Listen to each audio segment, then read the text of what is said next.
I have two presentations, one on my program of research with structural ecosystems therapy, and another one that I'm presenting for one of our colleagues, Rosa Gonzalez Guarda, which is on her program with research on intimate partner violence. So the studies that I'm going to be talking about right now on structural ecosystems therapy for women with HIV and for substance abuse were funded not through El Centro, but by grants that were funded previous to El Centro through the National Institute on Drug Abuse.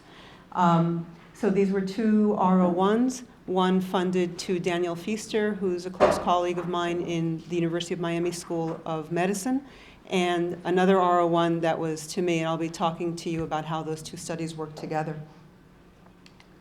So my background, as I mentioned this morning, is in psychology and more specifically in family therapy.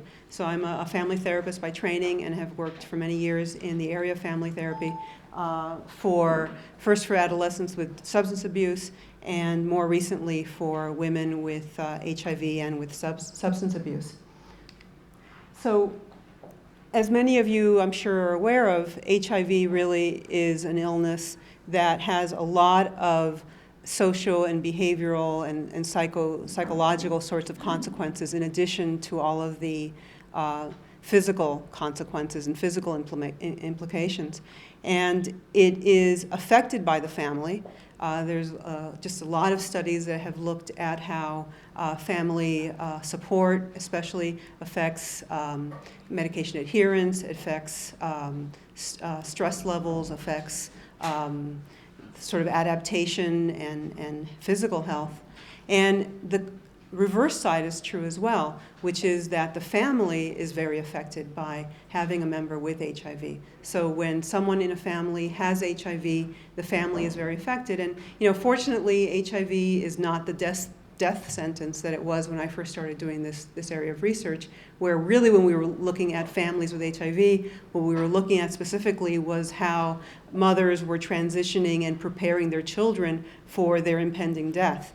And very happily, that's no longer what we're looking at primarily. What we're looking at is socio-cultural and psychological adaptation as a means of improving physical health. But families are still affected very much by HIV. First of all, in a lot of communities, HIV has affected multiple family members. So you'll have, in one family, you could have multiple people. And even if people are relatively healthy, nowadays with treatment, HIV is more of a chronic illness. There still are physical consequences and still a need for caregiving, and there still are disruptions to family life related to HIV. The other thing that affects the entire family is the issue of stigma.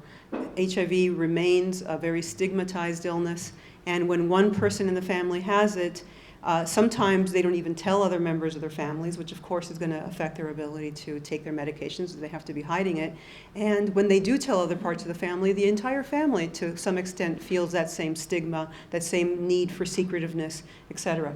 So family and HIV are inextricably tied.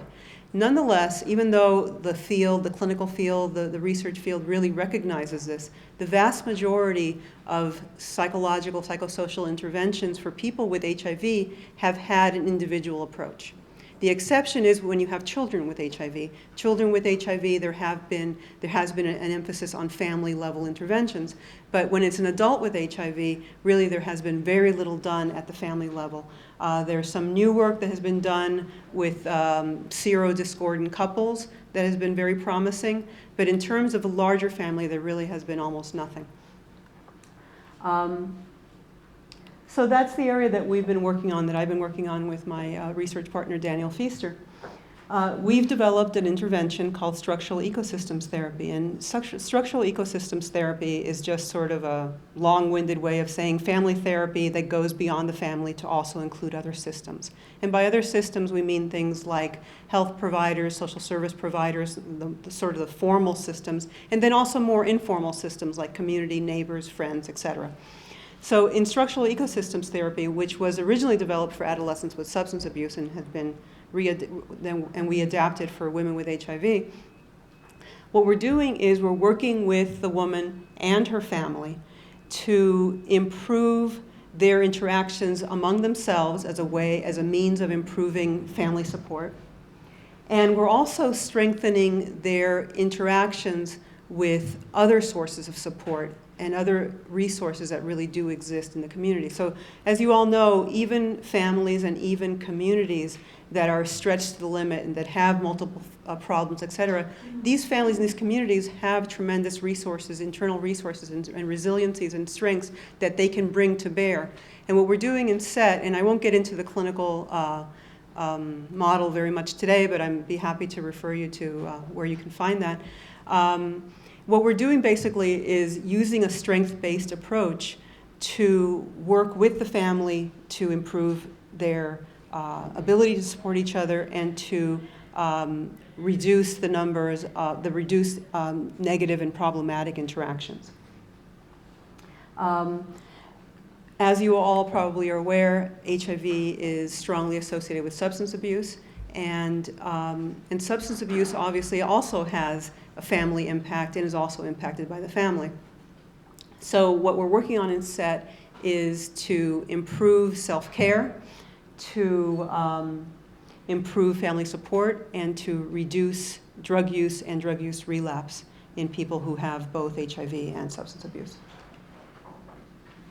And it's a conjoint therapy. In other words, we are working with the family, as many people as possible as we can possibly get in.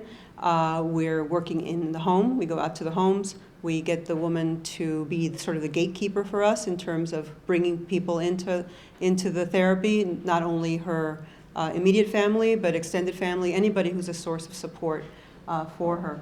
We also go beyond sessions. We will go to baptisms, we'll go to weddings, we'll go to graduations, we'll go to funerals, etc., as a way of really becoming and entering the family in a way that's really relevant to them and useful to them. We have telephone contact. The model emphasizes interactional processes. In other words, making things happen in the here and now of the therapy session, of changing interactions, making them more positive and reducing negativity. It's directive, it's supportive, it's non-confrontational. A lot of people, when they think about family therapy, think about the Jerry Springer show and how, people sort of hammering each other over the head with all this, you did this and I did that, and and you never, all this really negative stuff. And when you watch our sessions, when all of them are videotaped, really a good session looks like just a family get-together. And it's really just about people sitting around the table in the dining room or sitting in the living room. Our therapists often bring food, and just having a family get-together that is supportive and that helps families start to communicate about these issues that are difficult to communicate about, and that they can really provide support to each other. So I have to apologize for going through the clinical model so quickly. I could easily spend half a day talking to you about the clinical model, but I wanted to get into the research findings so that you can learn a little bit about what we're doing. So it's a program of research, and there's been a trajectory of different studies. The first randomized trial that we did, it was funded by the National Institute of Mental Health, and the PI was Jose Shapaznik, who is at the University of Miami. And we tested SET out with HIV-positive African-American women who didn't necessarily have to have a history of substance abuse, but it turned out that almost 70% of them did have a history of substance abuse.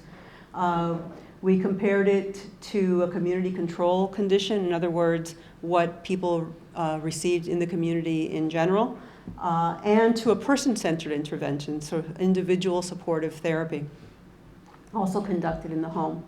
We conducted assessments at baseline, 3, 6, 9, and 18 months post-randomization, and the measures were taken on the women only, looking at how they were doing in terms of psychological distress.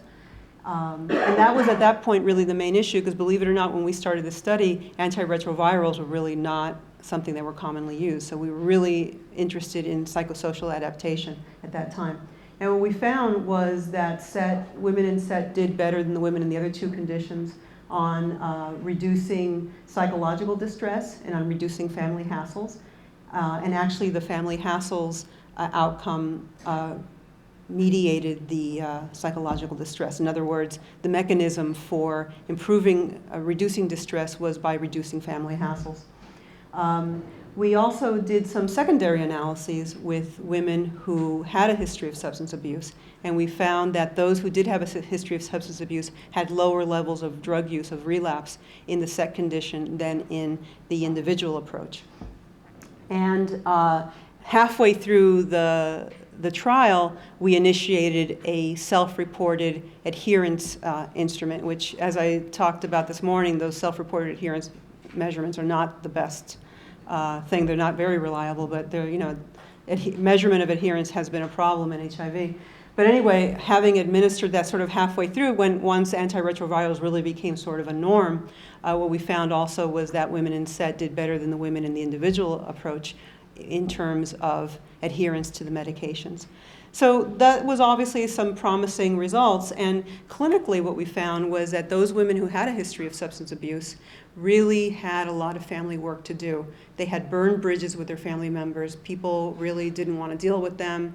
They had a lot of repair work to do. These were all women. They had a lot of repair work to do with their children. A lot of the problems that were happening in her generation was also being repeated in future generations.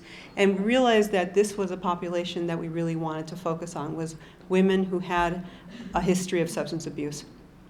And given our findings and given our clinical findings, we thought, well, there's a moment in time when people are most receptive to change. Behavior change is very difficult. And a moment in time when people are receptive to change is in these moments of transition. So we thought, let's get women who are just getting out of drug treatment.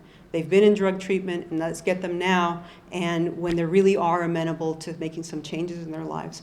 So we applied to NIDA for a randomized trial to look at the SET intervention specifically for women in drug recovery. And it was not just African American women anymore, although they still remain the majority of the population of the sample, but also opening it up to Hispanic women as well. And so we were funded by NIDA to do that, to do a randomized trial. But then the really great thing was, especially great for me because I was the PI, was we were funded to do a second study to really look at the family mechanisms, to really try to understand that if SET has an impact, how is it having an impact? How is the family affected, et cetera. So this was basically what we were able to do by having these two RO1s together. We were able to look at two things at the same time. So in the, does this do a pointer thing? Nope, sorry. Okay. So in the randomized trial, what we're really interested in is the impact of SET on the target woman's outcomes. And the target woman's outcomes were medication adherence, psychological distress, and substance abuse relapse or lack of relapse.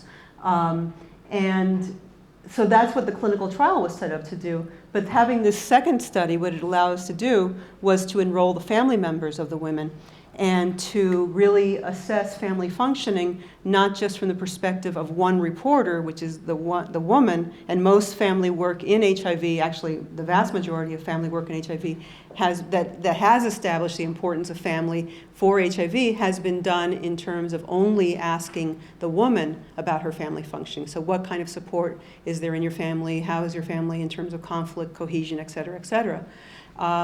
What we were able to do with this additional study, with these layered second RO1, was to enroll all of her family members and to ask each one of them about their family functioning, and also to do an observational task of family functioning, not just self-report. And then we thought, okay, so if this family systems theory is really what it's cut out to be, then SET is going to improve family functioning, and that's going to be the mechanism for improving the target woman outcomes. But if family systems is what we say it is, in which all parts are interrelated and affect each other, then theoretically speaking, we should be able to have an impact on the family members as well. So we not only ask family members about family functioning, but we ask them about their own psychological issues, psychological distress, substance abuse, all kinds of other measures that, in terms of children as well, we were getting reports in terms of conduct and anxiety, depression, et cetera. And to make things even more complicated, the government doesn't give you a couple of $1 million, without doing a lot of different kinds of, without promising a lot. What we wanted to be able to test was this thing over here, which are the reciprocal kinds of effects. So that if one person is doing better, then that should have an impact on other people in the family doing better and vice versa. So those were the things that we were aiming to study in these two linked studies, and I'll be able to present to you the findings on these different things. So what we did was we randomly assigned women to either SET or an HIV health group. So in this case, what we did was we we made our control condition really be an active condition, which really makes it a little bit more challenging to find outcomes. So it was an HIV health group, which is really the standard of care. In Miami, we have a very large, unfortunately for us, but in some ways fortunate in terms of a research situation, we have a large HIV population, and we have a really sort of resource-rich environment. So there are very active HIV support groups, and that's the standard of care. And what we did was we replicated that within our own study to have an HIV support group, and that was our control condition. We assessed the women every 2 months for 1 year, and we assessed the family members every 4 months for 1 year. And as I said before, the main outcome variables were drug use, both self-reported and urine drug screen, and this is in the women. We didn't take urines on the family members.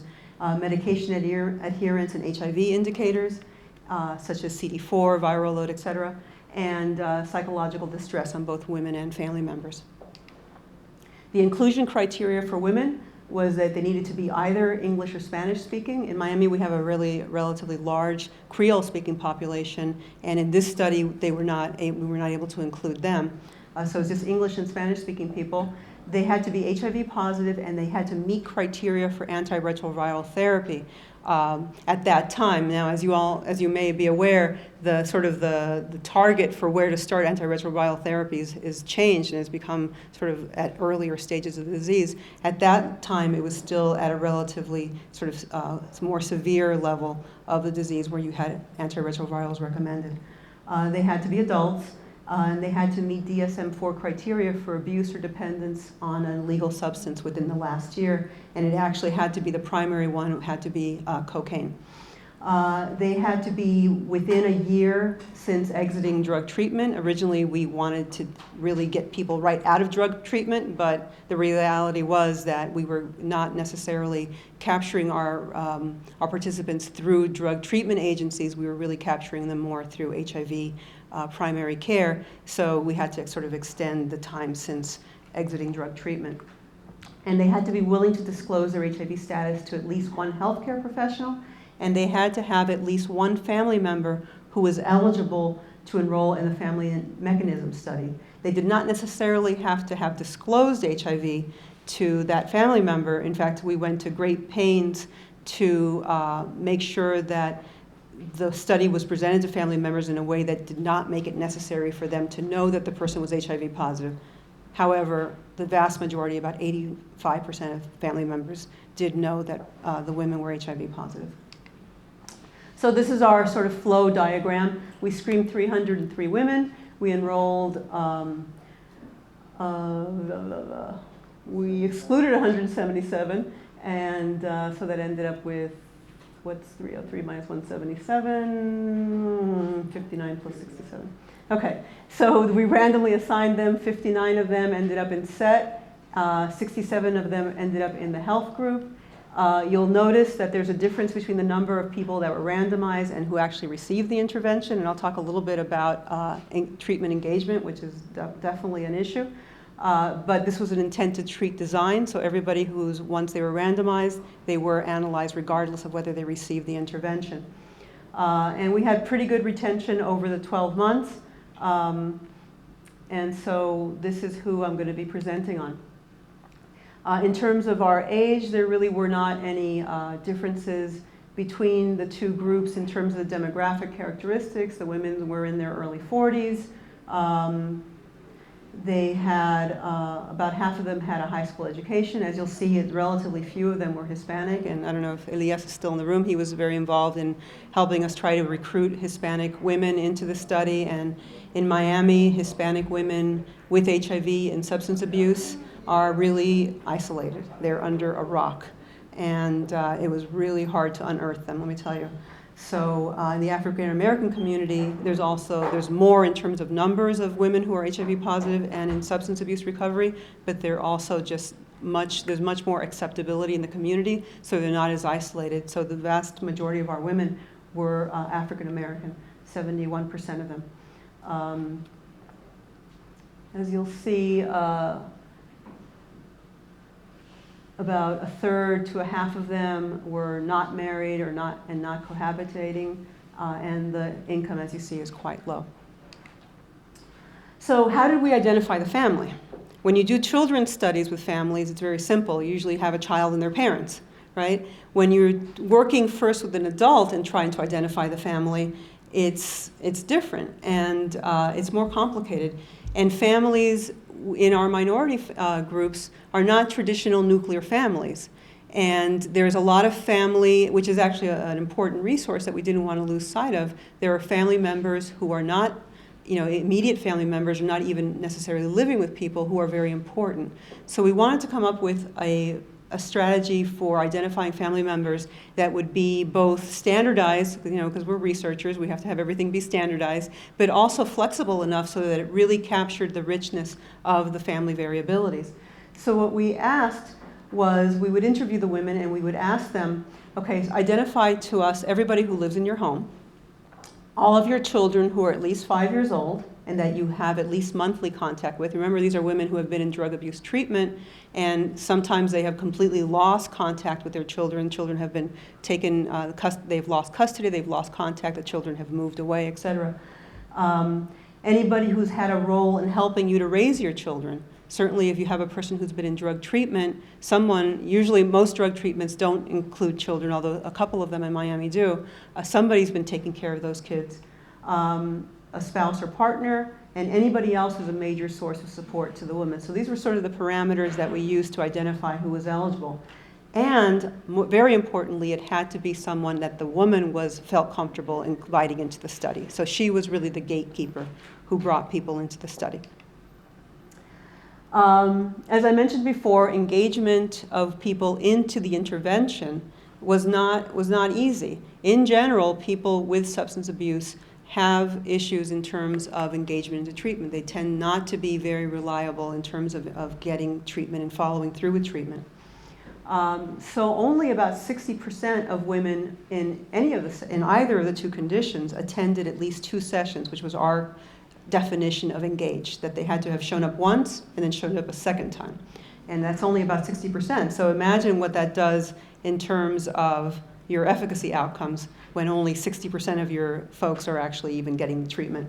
Something that I'm very interested in is, what are the factors that are associated with treatment engagement? Because we really need to figure that out so that we can either improve how we try to engage people into treatment by really figuring out who are the people who are most at risk for dropping out, or try to be more efficient by targeting our interventions at people who are most likely to engage. So we did this study, and what we found, we did a sub-analysis, and what we found was that there were 3 factors that were associated with engaging in the treatment. One was feeling good physically and psychologically, so that whether or not people felt good, whether they had the energy, etc., if they did feel good, they were more likely to engage in either of the interventions. Another one that was very important that I was really interested in was the fact that living with children, women who were living with children, were much more likely to engage in the intervention. Especially, they were more likely, once they came, to show up for a second time and really get hooked in. And I'll talk a little bit more about the issue with children later on. And the other one was, we used the Prochaska readiness to change sort of measure of, pre-contemplation, contemplation, readiness, etc. And what we found was that women who were in the contemplation stage were actually 12 times more likely to engage in treatment than than women who were not. So these were the factors that predicted treatment engagement. So let's talk about the outcomes. First, about the women's outcomes. As you know, as I mentioned, the randomized trial was focused on the women's outcomes. And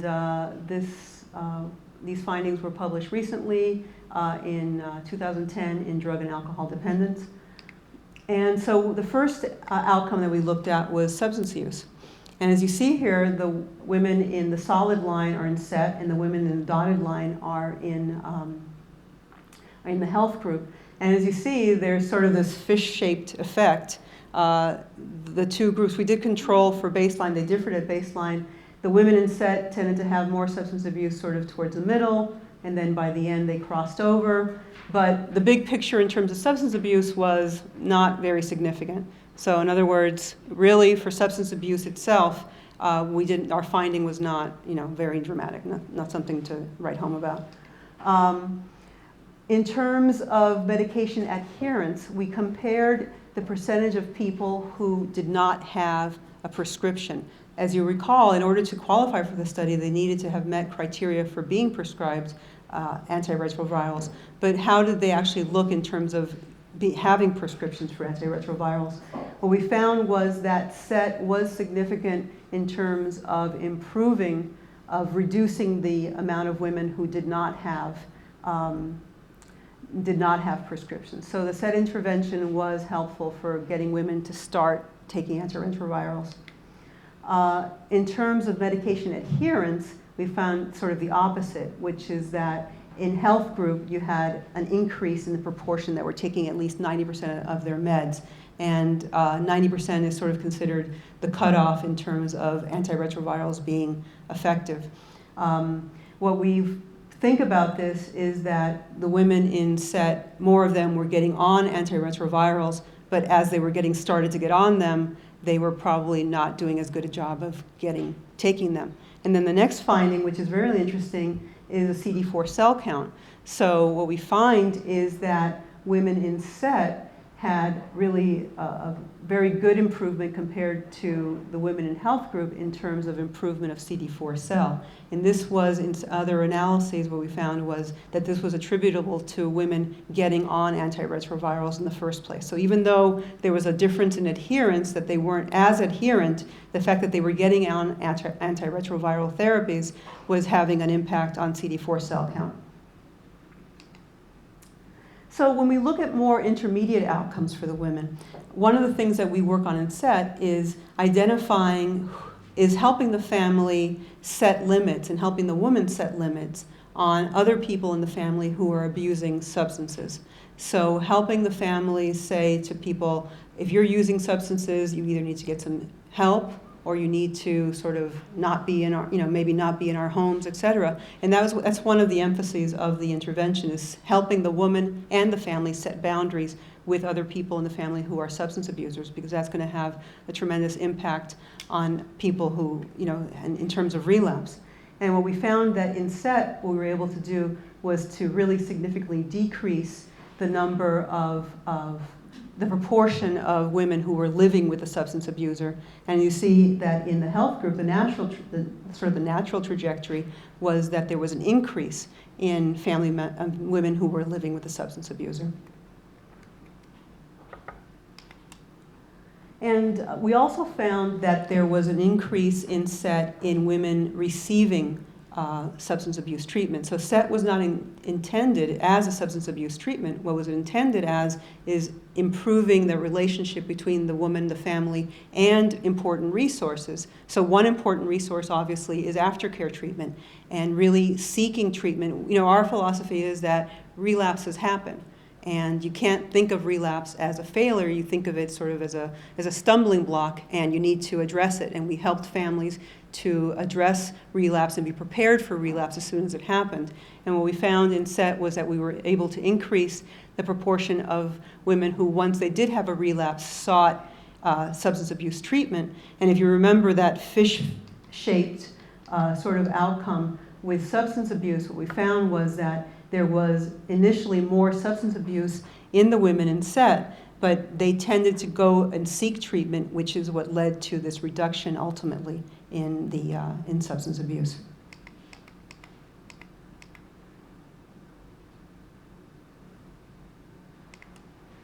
So those are the findings on the women. A little bit mixed. We found some, the substance abuse by itself was not quite so dramatic, but if you look at some of the mechanisms, some of the aspects that we think impact substance abuse, such as living with a substance abuse, having that sort of risky environment and of seeking treatment, we did find that we improved that. The medication adherence piece was a little bit mixed in terms of there was more people who were who were getting a prescription, their adherence was not as good, but their CD4 counts were better. So that's the women's outcomes. Now I'm turning to the family outcomes, which is really the piece that I'm more intimately involved with. So as I said before, we measured everyone in the family in terms of family functioning, and we wanted to look at how SET impacted family functioning, and then how that impact had an impact on the individual outcomes. So we had a measurement model of family functioning, which included these different constructs that we were able to then make a measurement model and have a latent construct of family functioning. And the measurement model included family cohesion, family support, support from a significant other, acquiring social support, and reframing as a coping strategy of the family. And remember, these are now reports from multiple family members. And what we found is that in SET, which is the solid line again, there was no change in family functioning. Really, family functioning held up over the course of 12 months. However, in the health group, the family functioning was reduced over time. So one question that we asked ourselves was, so is there something iatrogenic in terms of family functioning in the health group? Is there something about the health group that would make people become alienated from their families? Maybe they become more connected with the group and they become sort of separated from their family. So in order to investigate this, what we did was remember that only about 60% of the people engaged in either of the interventions anyway. So we used those people who never engaged as sort of a control group in a way to see if having basically no exposure to the interventions, what that did to family functioning. And those people, their trajectory looked almost exactly like pretty much exactly like the one in the health group. So in other words, that deterioration of family functioning over time of women who are leaving substance abuse treatment is sort of the natural progression. Family functioning deteriorates. And our thoughts about that is that when you're leaving substance abuse treatment, even though these women are sort of a year out from substance abuse treatment, there's sort of a period where there's kind of a honeymoon phase, right? Everybody's sort of banding together, you're rallying around this person who's gotten treatment, but over time, things deteriorate. So the natural progression of what happens in a family after somebody leaves substance abuse treatment over time seems to be a deterioration. And what we were able to do in SET wasn't improve family functioning, which was really our goal, but rather to prevent the deterioration of family functioning. So I want to jump now to a very interesting sub-analysis that we did. As I mentioned earlier, one of the predictors of engagement in treatment was that women were living with children. And one of the things that we were hearing from our therapists in SET was that the women were using the family treatment as a means of addressing the problems that their kids were having, right? So they really got interested in our therapists. Our SET treatment is really open to whatever it is, the goals that the family has.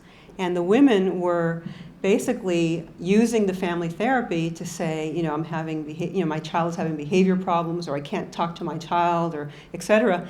And as mothers, that's what was really interesting to them. Mothers have a tendency to put other people first before themselves.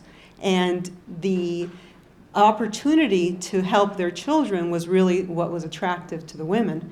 And we looked at the contact logs from the sessions of families where there were children, and we really hadn't noticed this until we looked at it. Every single session, one of the main content areas addressed in the session was the children. And so mothers were using SET as a means of addressing the needs of their children. And what our therapists were telling us was, I'm gaining entry into the family and into the woman's life and getting her interested by working on the kids, but then once she sees that I'm able to help with the kids, now she's opening up other aspects of her life to me. So now she's willing to talk about her substance abuse. Now she's willing to talk about her HIV. Now she's willing to bring in her partner and help me out with that, situation. The partners were the last ones in, because women are really afraid of rocking that boat you have a delicate, tenuous situation, and let me not bring somebody else into that and really mess things up. So that was sort of the last frontier, is bringing in the partners. So we decided to do an analysis of just the women who were raising children. We had about 25 mothers who were raising, among them, about 60 minor children. And we did a sub-analysis with them. And this was published recently. This is an old slide. It is published 2011 in JFP, Journal of Family Psychology. So here was an intervention for mothers, from women with HIV and with substance abuse. We know that children of mothers with substance abuse and children of mothers with HIV have risk. And actually, the majority of that risk is associated with substance abuse, not with HIV. So even though the intervention was not directed at children, as I mentioned, a lot of times that's sort of where it ended up. So we have children who didn't enter the study because they themselves were having problems. They entered the study because their mothers had these two diagnoses. And so we have the results of this subgroup of children, of 60 children, where we have internalizing problems, meaning depression, anxiety. We have their self-report and we have their mother report. And then we have behavior problems as reported by both the children and the mothers. So here's the internalizing problems of the children. The children in SET reported a reduction in internalizing problems in their own sense of distress, psychological distress, of anxiety and depression. The children in the health group, there's no effect. The children were not involved at all in the health group. The health group was something that just the mothers received. When we talk about internalizing problems as reported by these are the behavior problems as reported by the children. So the previous one was internalizing problems as reported by the kids. This is the behavior problems as reported by the kids. The kids are also showing in the SET intervention a reduction, significant reduction in behavior problems.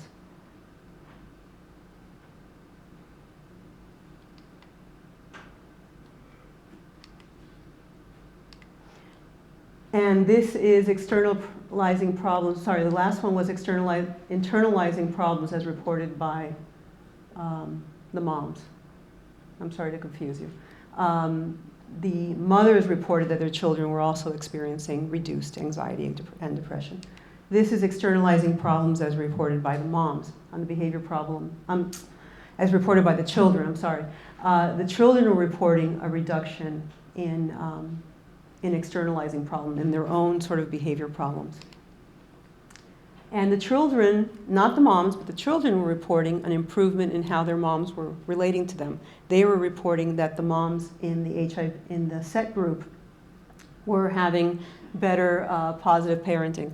In other words, were spending more time with them in positive activities, were giving them sort of positive reinforcement, et cetera. So the kids, not the moms did not see an improvement, but the kids were reporting an improvement. So what we have, just to summarize, is that we have improvements in the children as reported by both children and moms on internalizing problems, and as reported by the children on externalizing problems, and as reported by the children in terms of positive parenting. So now to talk about the moms. So in the larger sample, and I didn't show that outcome, but in the larger sample of women, there was no significant effect on psychological distress. But when we looked at just the women who were raising children, we did have an effect. So that in SET, there was an impact on a reduction of distress in the Hamilton Anxiety and Depression Scale, which is we put together as a measure of psychological distress. You'll also remember that there really wasn't an effect overall in terms of drug use in the overall sample. But when we look at the subsample of moms raising children, we do find a significant effect that the women in the health group tended to have an increase in positive urine drug screens, whereas the women in SET, who were moms, had stayed drug-free by and large throughout the study. So just to talk for a second about these child outcomes, and this sub-analysis, what this pointed out to us was that this is a group that may be particularly amenable. Women raising children might be particularly amenable to this kind of intervention. First of all, they were more likely to engage, and second of all, we found positive outcomes, especially when you compare it to the overall sample, and you had significant outcomes even with a very reduced number of people on psychological distress and on drug use. And you also found these results for the children. So when we talk about sort of the overall model of that family functioning, that if you can improve family functioning, it should have an impact both on everybody in the family. In this case, in terms of moms raising children, we really were able to show that. So just to sort of summarize the overall study, we did have some sort of mixed overall treatment outcomes in terms of drug use and in terms of medication adherence. We had some promising outcomes in terms of child outcomes and mom outcomes in women raising children, which really got us to thinking a lot about doing studies that were specifically targeting moms around substance abuse and problems with kids. And one of the things that we really think about in terms of improving this in the future, especially improving levels of participating in the intervention, is having better integration with either primary care providers or, for HIV, or with substance abuse treatment providers, and that's the direction that we want to go in the future with this program of research. There was limitations to the study, of course. There were low rates of treatment engagement, as I've talked about. HIV medication outcome, at least the adherence, was self-reported. The CD4 count is based on blood tests, so it's a little bit more reliable. We had a convenience sample, which was heterogeneous, and it was a little bit hard to assess medication adherence, given that not only was it self-reported, but also that not all women started on medications.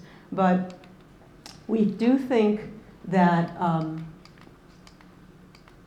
there really is a need for this kind of intervention. When we think about substance abuse being a relapsing disorder, it definitely this study really shows that it is. About 40% of the women started the study with some kind of substance abuse at baseline, and about almost 60% had substance abuse by 12 months. So that really, the rates of relapse were quite high and pretty similar to what you have in the literature. And medication adherence, even though all the women should have been on medications per the criteria at that time, a good percentage of them were not even on any kind of medication whatsoever.